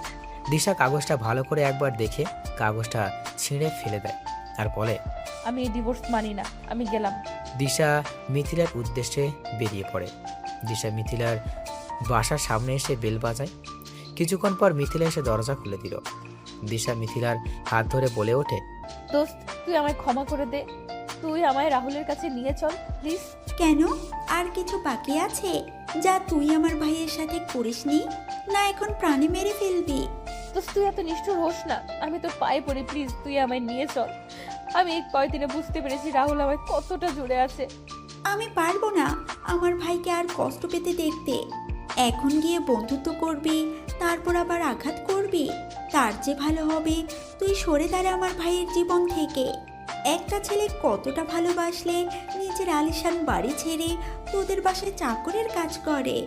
তোর ভালোবাসা লাগবে না আমার ভাইয়ের। যা তুই এখন। কি বলবো আমি বুঝতেই পারছি না। আমি পাথরের ন্যায় শক্ত হয়ে গেলাম। মিথিলা যখন আমার সামনে থেকে চলে যাবে, তখন আমি মিথিলার পা জড়িয়ে ধরে কান্না করে বললাম, আমি একটু দয়া কর তুই। আমি আমার ভুল বুঝতে পারছি, আমি একটিবার ক্ষমা করে দে তুই, প্লিজ মিথিলা, প্লিজ। মিথিলার বাবা মা এসে বলেন দিশাকে যেন রাহুলের কাছে নিয়ে যায়। মিথিলা দিশাকে তার পা থেকে তুলে বলে, এবারে কিন্তু তোর শেষ সুযোগ। এরপর আমার ভাইয়ের সাথে খারাপ ব্যবহার করলে তোর খবর আছে কিন্তু। তবে আমি জানি না ভাইয়া তোকে ক্ষমা করে দিবে কিনা। আজকে মামা কল দিয়েছিল, আজকে ভাইয়াকে দেখতে মেয়ে পক্ষ আসবে। হ্যাঁ, কথা দিলাম এমন কাজ আর কখনো করব না, কখনোই হব না আমি বেঁচে থাকতে। তাহলে চল। কালকে আমরা সবাই যাব। তুইও কালকে আঙ্কেল আন্টিকে নিয়ে আমাদের বাসায় চলে আসিস। আচ্ছা। দিশা খুশি মনে বাসায় চলে আসে। কিন্তু মিথিলার শেষের কথা শুনে তার কেমন জানি ভয় হতে লাগলো। এদিকে রাহুল বাসায় এসে খাওয়া দাওয়া শেষ করে রুমে চলে আসে। রাহুল তার ল্যাপটপে বসে কাজ করছিল, তখন রাহুলের ফোন বেজে ওঠে। রাহুল ফোন হাতে নিয়ে দেখতে পায় আননোন নাম্বার। রাহুল ল্যাপটপের সাথে ফোন কানেক্ট করে দেখতে পায় টনি ভাই নামে সেভ করা। রাহুল ফোন রিসিভ করে বলে, জেনে গেছিস তাহলে তোর ভাই আমার হাতে? দেখ, তুই কিন্তু কাজটা ঠিক করছিস না। তুই এবং তোর ভাই মিলে আমার মা আর ভাইকে মেরেছিস। তখন মনে ছিল না? এবার দেখবি ভাই হারানোর ব্যথা কেমন হয়। দেখ, তুই কি এবার দেখবি তো তুই কি হয় সামনে। তোর সাথে অনেক হিসাব পরিষ্কার করা বাকি আছে টনি। তোর পরিবারের সবাইকে শেষ করে দিব আমি। আচ্ছা কর, কালকে তোকে দেওয়ার জন্য একটা পার্সেল রেডি করে রেখেছি। পার্সেল ডেলিভারির টাইম রাত 12টা থেকে 30 মিনিট। রাহুল ফোনটা কেটে দিয়ে আবার কাজে ব্যস্ত হয়ে যায়। আর টনি ভাই কল দিল তার লোককে। হ্যাঁ ভাই, বলেন। আমি ওর পরিবারের ইনফরমেশন চাই। আমি জানি আমার ভাইকে আমি বাঁচাতে পারবো না, তার চেয়ে ওর পরিবারের সবাইকে শেষ করে দিব আমি। বস, আমি কিছুক্ষণের মধ্যে আমি পাঠিয়ে দিচ্ছি আপনাকে। আচ্ছা, আর শোন, সাবধানে থাকবি। ভাই। ওই বস যখন ফোন রেখে বের হতে যাবে, তখনই কয়েকজন এসে বসকে নিয়ে যায়। আর রাত 12টায় রুমের ভিতর থেকে বস চিৎকার করছে, কিন্তু কেউ শুনছে না। 12টা 10 মিনিট রুমে প্রবেশ করে বহুরূপী ভয়ঙ্কর হায়না সর্দার বস তখন বলে, দেখো সর্দার, আমায় ক্ষমা করে দাও। তুমি চাইলে আমি টনির সকল ইনফরমেশন তোমার দিয়ে দিব, তবু আমার ছেড়ে দাও। আমার মা ও তোদের আমার ভাইকে ছেড়ে দিতে বলেছিল, কিন্তু তোরা ছেড়ে দিয়েছিলি কি? আমার অনেক বড় ভুল হয়েছে, আমার ক্ষমা করে দাও। ভালো থাকিস আর ক্ষমা আমার ভাই আর আমার মায়ের কাছে গিয়ে চেয়ে নিবি। রাহুল কথাটা বলেই একটা কোপে শরীর থেকে মাথা আলাদা করে দিল। বসের প্রাণ পাখি উড়াল দিল ক্ষমা চাওয়ার উদ্দেশ্যে। এটা টনির ঠিকানায় ডেলিভারি দিয়ে আয়, ডেলিভারিতে যেন কোনো সমস্যা না হয়। রাহুল কথাটা বলে সেখান থেকে বের হয়ে যায়। রাহুল গাড়ির কাছে এসে তার ফোন বের করে কল দিল টনির নাম্বার। টনি, পার্সেল রেডি করে দিয়ে আসলাম, কিছুক্ষণের মধ্যে ডেলিভারি পেয়ে যাবি, অপেক্ষা কর। তুই কিন্তু বুঝতে পারছিস না তুই কার সাথে পাঙ্গা নিচ্ছিস। আমি হলাম এই পুরো মাফিয়া ওয়ার্ল্ডের king. The place from which the tigers starts moving becomes his own. So keep watching what happens next. Rahul কথা বলেই ফোন রেখে দিল। রাহুল বাসায় এসে ফোন হাতে নিয়ে তার পুরাতন সিম অ্যাক্টিভ করলো। তখন রাহুল দেখতে পায় দিশা, মিথিলা, আঙ্কেল আন্টির নাম্বার থেকে অনেক কল এসেছে। রাহুল অবাক হয়ে যায় দিশার নাম্বার থেকে কল আসা থেকে। হঠাৎ করে মেসেজের দিকে নজর পড়ে, তখন রাহুল দেখতে পায় দিশার নাম্বার থেকে 350+ মেসেজ এসেছে, যার সবকটি সরি সরি লেখা। রাহুল হালকা একটা হাসি দিয়ে পুরাতন সিম ডিঅ্যাক্টিভেট করে ঘুমিয়ে পড়ে। এইদিকে দিশার ঘুম আসছে না, কারণ কালকে কি হবে সেটা ভেবে। রাহুল যদি তাকে ফিরিয়ে দেয়, রাহুল যদি আবার বিয়ে করে নেয়, রাহুল যদি তার সাথে খারাপ ব্যবহার করে দেয়, এইসব চিন্তা করতে করতে দিশা ঘুমিয়ে পড়ে। পরের দিন দিশা খুব ভোরে ঘুম থেকে উঠে তার মা বাবাকে রেডি করিয়ে তাড়াতাড়ি করে মিথিলার বাসায় চলে যায়। তারপর সবাই মিলে রাহুলের গ্রামের বাড়ির উদ্দেশ্যে রওনা দিল। রাহুল ঘুম থেকে উঠে তার বাবার সাথে চলে যায় একটা কাজে। দুপুরবেলা বাবা ছেলে বাসায় ফিরে খাওয়া দাওয়া শেষ করে যে যার রুমে চলে যায়। রাহুল রুমে এসে ঘুমিয়ে পড়ে। বিকালবেলা বুকে ভারী কিছুর অনুভব, রাহুলের ঘুম ভেঙে যায়। রাহুল চোখ খুলে সামনে তাকিয়ে চিৎকার করে বলে ওঠে, ভূত ভূত, দূর ভূত হবে না, পেতনি ভাবি, পেতনি বাঁচাও বাঁচাও। এই এই একদম চুপ। এই কি পেতনি দেখছি, আমায় চুপ করতে বলছে। ভাবি বা ও ও ওই তোরে না চুপ করতে বলছি, কথা বলছিস কেন? ও ও ও সরি। হাত সরিয়ে নিলাম রাহুলের মুখ থেকে। জোরে জোরে শ্বাস নিয়ে বললাম, এই কে আপনি? আমার রুমে কি? আর ওই ডাকিনির বেশি কেন? কি বললি? আমি ডাইনি? মানে তাড়াতাড়ি করে আমি নিজের হাতে চিমটি কেটে ফেললাম। না, এটা তো সত্যি। আপনি এখানে কি করে, কি জন্য এসেছেন? রাহুল, আমি আমার কাজের জন্য সরি, প্লিজ আমায় ক্ষমা করে দাও। আমি না জেনে তোমার সাথে অনেক খারাপ ব্যবহার করেছি। আপনাকে এখানে নিয়ে আসছে কে? আমি তো আপনাকে ডিভোর্স লেটার দিয়ে দিয়েছি, তাহলে এখানে আসছেন কেন? আমি আসছি তোমার স্ত্রীর অধিকারে। আমি মানি না এসব ডিভোর্স। দেখুন, এসব না বলে সন্ধ্যা 6টার ট্রেন ধরে চলে যান আপনার বাসায়। আমি যাব না, আমি এখানে থাকার পারমিশন পেয়ে গেছি। কে দিয়েছে আপনাকে এখানে থাকার পারমিশন? আমার শ্বশুর মশাই দিয়েছে। বাবা, ভালো হয়েছে আপনি থাকুন, আমি চলে যাব কালকে এখান থেকে। বাবা। রাহুল, এদিকে আয় বাবা। হ্যাঁ আঙ্কেল। আমাদের ক্ষমা করে দে বাবা, আমরা না বুঝে ওই দিন তোর সাথে বাজে ব্যবহার করেছি, তোর গায়ে হাত তুলেছি। আরে আঙ্কেল, আমি তেমন কিছু মনে করিনি। সত্যি বলছিস তো তুই? হ্যাঁ আন্টি। তাহলে আমাদের আন্টি আর আঙ্কেল বলছিস কেন? সরি ছোট আম্মু। ছোট আব্বু তোমাদের নিয়ে এলো কে? আমি ভাইয়া। তাই তো বলি, এই কাজ তোর মতো ফাজিলের দ্বারা সম্ভব। মাথা ফাটিয়ে দিব তোর। তোর করলে আমার ভাতিজা কেন? দে আমার কাছে তুই। বললেই হলো। হয়েছে দুজনের এবার। নিন, সবাই নাস্তা করেন এবার। আচ্ছা, আমি আসি, তোমরা বসে কথা বলো। কোথায় যাবি ভাইয়া? হুহু। বাজারে। বাজারে না, ডলির সাথে দেখা করতে। ফাজিলে একটা থাপ্পড় দিমু। ডলি তোর চেয়ে অনেক বড়। হঠাৎ করে আমার ফোনটা বেজে ওঠে। আমি বের করে দেখলাম ডলি কল। তাহলে সত্যি বললাম আমি? চুপ ফাজিল। মাত্র 3 বছরের বড়। হ্যালো রনি, বলো। হ্যাঁ আসছি। মিথিলা, এই ডলি কে রে? ডলি হচ্ছে ভাইয়ার বান্ধবী। ডলি আপু ভাইয়াকে পছন্দ করে। ভাবি, ডলি আর রাহুল। ডলির সাথে রাহুলের বিয়ে ঠিক হয়েছে দিশা। ভাবি, কি বলছো কি তুমি? হ্যাঁ, রাহুল নিজেই সবকিছু ঠিক করেছে। কিন্তু রাহুল আর দিশার তো ডিভোর্স হয়নি। তাহলে আমি রাহুলকে বলেছিলাম, কিন্তু রাহুল বলল ডিভোর্স হয়ে গেছে, আর ডলিকে নিয়ে আজকে শপিং এ যাবে বলেছিল। আমি বেঁচে থাকতে রাহুলকে আমার থেকে কেউ কেড়ে নিতে পারবে না। এখন আর এসব বলে কি হবে? সময় মতো তো আর তার মূল্য দিতে পারিসনি। তার চেয়ে চল, বাসায় চল। না বলছি না, আমি এখানে থাকবো। আমি আমার অধিকার ছেড়ে কোথাও যাচ্ছি না। মারে, এখানে থেকে কোনো লাভ হবে কি তোর? শুধু শুধু কষ্ট পাবি। আমার ভালোবাসা, আমার স্বামীর অধিকার ফিরে পাওয়ার জন্য কষ্ট এতে রাজি আছি। রাতে যখন রাহুল বাসায় ফেরে, তখন দিশা দেখতে পায় রাজের হাতে শপিং ব্যাগ। রাজ দিশার দিকে তাকিয়েও না তাকানোর ভান করে রুমে চলে যায়। দিশা রাহুলের পেছন পেছন রুমে যায় আর বলে, কোথায় ছিলে আর হাতে ব্যাগ কিসের? যেখানে ইচ্ছা ছিলাম, তাতে আপনার কি? আপনাকে না বলেছিলাম আপনার বাসায় চলে যেতে? আমি আমার স্বামীর বাড়ি ছেড়ে কোথাও যাচ্ছি না। কে স্বামী? কিসের স্বামী? তুমি আমার স্বামী। ফালতু কথা বাদ দিয়ে এখান থেকে বের হয়ে যান, ভালোই ভালোই বলছি। না, যাবো না বলছি আমি। ঠাস ঠাস আমার মুখের উপর কথা বলিস তুই? রাহুল। কোনো কথা না বলে রুম থেকে বের হয়ে যায় এখনই।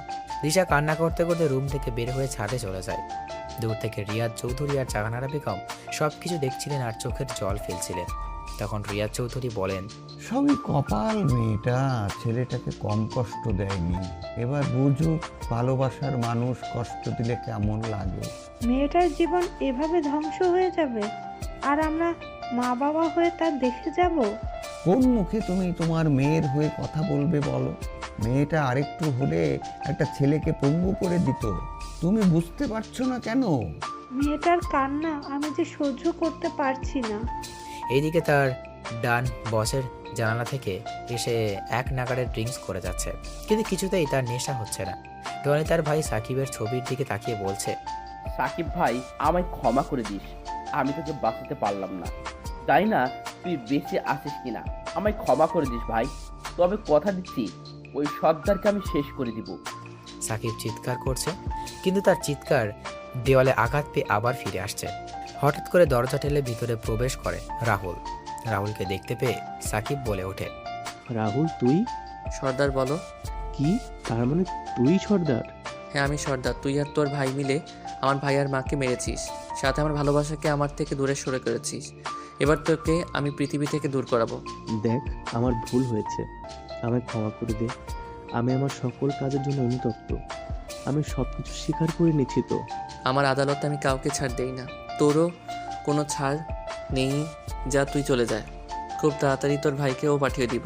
কথাটা বলে রাহুল তার পিস্তলের সকলগুলি সাকিবের শরীরে ঢুকিয়ে দিল আর তার লোকেদের বলল লাশটা যেন টনি ঠিকানায় পৌঁছে যায়। রাহুল বাসায় চলে যায়। রাত 8টায় টনি বসে আছে আর তার ভাইয়ের প্রাণহীন হিম শীতল দেহের কাছে। টনির চোখ থেকে পানি ঝরছে আর মনের ভিতর আগুন দাউ দাউ করে বাড়ছে। টনির সমস্ত লোকেরা এসে জমা হয় তার বাড়িতে। এদিকে রাহুল বাসায় ফিরে ফ্রেশ হয়ে এসে সবার সাথে কিছু সময় আড্ডা দিয়ে খাওয়া দাওয়া করে তার রুমে চলে যায়। রাহুল সবেমাত্র বিছানায় শুয়েছে, তখনই দিশা রুমের দরজা ঠেলে ভিতরে ঢুকে দরজা লাগিয়ে দিল। রাহুল সামনে তাকিয়ে দিশাকে দেখে বলে ওঠে, কি ব্যাপার, আপনি আমার রুমে কেন? আমার জামাইয়ের রুমে আমি থাকবো না তো কে থাকবে? জামাই মানে? আপনাকে বললাম না আমাদের ডিভোর্স হয়ে গেছে। আমার আগের কাজের জন্য আমি ক্ষমা চেয়েছি তো, তাহলে কেন এমন করছো? আপনি অন্য রুমে গিয়ে ঘুমিয়ে পড়েন, শুধু শুধু ঝামেলা করছেন কেন? আমি যাব না, আমি এই রুমে ঘুমাবো। দিশা কথাটা বলে যেই বিছানায় উঠতে যাবে তখন রাহুল দিশার গালে ঠাস ঠাস করে থাপ্পড় বসিয়ে দিয়ে বলে ওঠে, বিছানায় উঠছেন কেন? তাহলে কোথায় ঘুমাবো আমি? আর তুমি আমায় মারলে? মাটিতে বা বেলকনিতে ঘুমাতে পারেন, এটা কেবল শুরু, গুনে গুনে হিসাব হবে। বাইরে তো অনেক ঠান্ডা, তাহলে আমি ঘুমাবো কি করে? সেটা আমি কি করে বলবো? আচ্ছা। দিশা যখন বালিশ নিয়ে বেলকনিতে যাবে তখন রাহুল দিশাকে থামিয়ে দিয়ে বলে, থাক, আপনি বিছানায় ঘুমান, আমি সোফায় ঘুমাবো। আমি তো আর অমানুষ না। এক বিছানায় ঘুমালে কি হবে? ওই যে ছোট লোক মানুষ আমি। রাহুল সোফায় গিয়ে লাইট নিভিয়ে ঘুমিয়ে পড়ে আর দিশা তাকিয়ে আছে রাহুলের দিকে। রাহুল মাঝরাতে কান্নার শব্দ শুনতে পায়। রাহুল তাকিয়ে দেখতে পায় দিশা কান্না করছে। তখন রাহুল বলে, আবার যদি কান্নার শব্দ আমার কানে আসে তাহলে লাথি দিয়ে রুম থেকে বের করে দিব, যত সব ন্যাকামো। দিশা কান্না বন্ধ করে শুয়ে পড়ে। পরের দিন সকালে রাহুল নাস্তা করে বের হয়ে যায় বাসা থেকে। দিশা ঘুম থেকে উঠে বিছানায় খুঁচিয়ে নিচে চলে যায়। নিচে গিয়ে ভাবিকে বলে, আচ্ছা ভাবি, মানুষ ভুল করলে ক্ষমা চাইলে তো তাকে ক্ষমা করে দেয়, তাহলে তোমার ছোট ভাই আমায় ক্ষমা করছে না কেন? জানিস দিশা, আমার যাকে বেশি ভালোবাসি তার উপরেই কিন্তু রাগ অভিমান করি। রাহুলেরও তেমন হয়েছে। আমি কি করব এখন? রাহুলের সাথে সব কিছু জোর করে করবি, যদি কি না করতে বলে সেটা করবি, সবসময় রোমান্টিক মোডে থাকবি। আচ্ছা। দিশা ভাবির কথা অনুযায়ী কাজে নেমে পড়ে। কয়েকদিন রাহুল একটু রাগ দেখলেও এরপর আর দেখতে পারেনি। রাহুল একটা রুমে বসে বিহার থেকে আসা তার লোকেদের একটা ছবি দিয়ে বলে, এই ছবির অমানুষটাকে আমার আস্তানা দিয়ে আসবি, তোরা এর সাথে কিছু করবি না, যা করার আমি করব সব।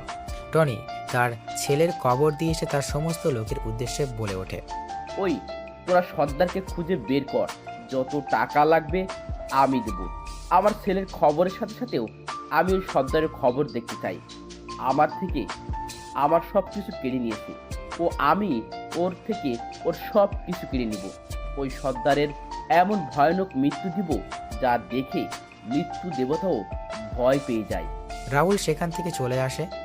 বাসায় এসে খাওয়া দাওয়া শেষ করে বিছানায় শুয়ে ছিল। এই সুযোগে দিশা রুমে ঢুকে রাহুলকে জড়িয়ে ধরে। এই হচ্ছেটা কি? রাহুলের গলা চেপে ধরে বললাম, চুপ, বসে থাকো, না হলে এর পরিণাম কিন্তু খুব খারাপ হবে। আমি এখন তোমার বুকে ঘুমাবো। যদি আমার ঘুমানোর কোনো সমস্যা হয় তাহলে কিন্তু বাসর করে নিব। মনে মনে বললাম, কি মেরে বাবা, সাক্ষাৎ ডাইনি আমার বুকে ঘুমাবে, অথচ আমায় কয়েকটা দিন আগে সহ্য করতে পারতো না। অঙ্কুশ দাদা একটা কথা ঠিকই বলেছিল, মেয়েদের মন বোঝা নয় রে সোজা। কি বলছিস? আমি সব শুনছি কিন্তু। আর কিছু না, আপনি ঘুমিয়ে পড়ুন, একবার ছাড়া পাই তাহলে বুঝবি ডাইনি বেডি। আরও অনেক কষ্ট দিব তোকে, দেখি কেমন সহ্য করতে পারো শোনা। এই তোরা কে? আমাকে এখানে নিয়ে আসছিস কেন? তোরা চিনিস না আমি কে? তখন রাহুল রুমে প্রবেশ করে বলে, তুই হলি গলির কুকুর। তুই কি বলছিস? ভেবে বলছিস তো? আরে তোর মতো কুকুরকে কিছু বলতে হলে ভেবে বলতে হবে নাকি? এই তুই কে রে? তখন থেকে তুই তুই করে বলছিস। দেখবি আমায় তুই? হ্যাঁ। দেখলে তোর প্যান্ট ঢিলে হয়ে যাবে না তোরে? তখন টনি রেগে বলে, এই কুত্তার বাচ্চা, সামনে এসে কথা বল সাহস থাকলে সব কয়টাকে মেরে এখানে পুঁতে রেখে দেব। তাই নাকি রে, এখানে পুঁতে ফেলবি? রাহুল এই কথা বলে সামনে এগিয়ে যায়। রাহুলকে দেখে টনির চোখ বড় হয়ে যায়, কেউ কিছু বলছে না। তখন রাহুল বলে, কি রে, নে আমায় মেরে পুঁতে ফেলবি না? পুঁতে ফেল আমায়। সর্দার। রে, আমায় মারার জন্য যাদের পাঠিয়েছিলি তাদেরকেও আমি তোর ভাইয়ের কাছে পাঠিয়ে দিয়েছি। এবার তোর পালা, তোকেও পাঠিয়ে দিব তোর ভাইয়ের কাছে। তুই এখনো বেঁচে আছিস? তোকে তোর ভাই এসিপি রাজ আর তোর মাকে না মেরে ফেলেছিলাম, তাহলে বেঁচে গেলে কি করে? তোরা কি ভেবেছিলি আমি মারা গেছি? তোর করা সকল অন্যায়ের পুরস্কার দেওয়ার জন্য আমি আবার ফিরে আসছি। তোরা আজ আমার পরিবারের সাথে যা করেছিস সেটা এখন তোদের সাথে করব। সর্দার ভাই, আমাদের ক্ষমা করে দাও, আমরা অনেক বড় ভুল করে ফেলেছি। আমি আর কখনো এমন কাজ করব না, আমায় ক্ষমা করে দেন প্লিজ ভাই। আচ্ছা যা, আমি তোদের ক্ষমা করে দিলাম। আমার লোকেরা তোকে কিছু বলবে না। তুই জানিস তো আমি একটা সুযোগ দেই। তখন রাহুলের লোকেরা না না বলে ওঠে। সবাই এগিয়ে আসে টনিকে মারার জন্য। তখন রাহুল বলে, আগে আমি কথা শেষ করতে দে, তারপর তোরা যা করার করিস। ধন্যবাদ সর্দার ভাই। আর আগে শুনবি তো? বলুন ভাই। এই বাড়ির পাশে একটা পুকুর আছে, সেই পুকুরে 10টা ডুব দিতে হবে।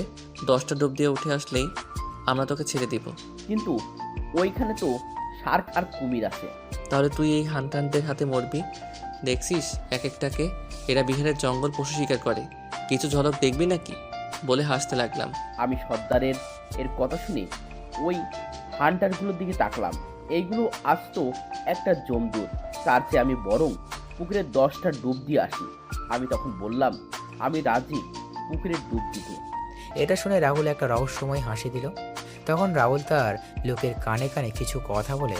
রাহুলের কথা শুনে রাহুলের লোকের একটা হাসি দিয়ে টনিকে নিয়ে যায়। কিছুক্ষণ পর শোনা গেল টনির ভয়ানক আত্মচিৎকার। সেই আত্মচিৎকারের সাথে পুকুরের জলের শব্দ, আর এইদিকে ভয়ানক হাসি। রাহুলও তার লোকেদের রাহুলের এই সব কিছু শুনে আর বুঝতে বাকি রইল না কি হচ্ছে। রাহুলের লোকেরা তাড়াতাড়ি পুকুরের পাড়ে গিয়ে দাঁড়িয়ে দেখছে আর হাসছে। সব যখন ঠান্ডা হয়ে গেল তখন রাহুল উপরের দিকে তাকিয়ে 2 ফোঁটা চোখের জল ফেলে একটা দীর্ঘ শ্বাস ফেলে।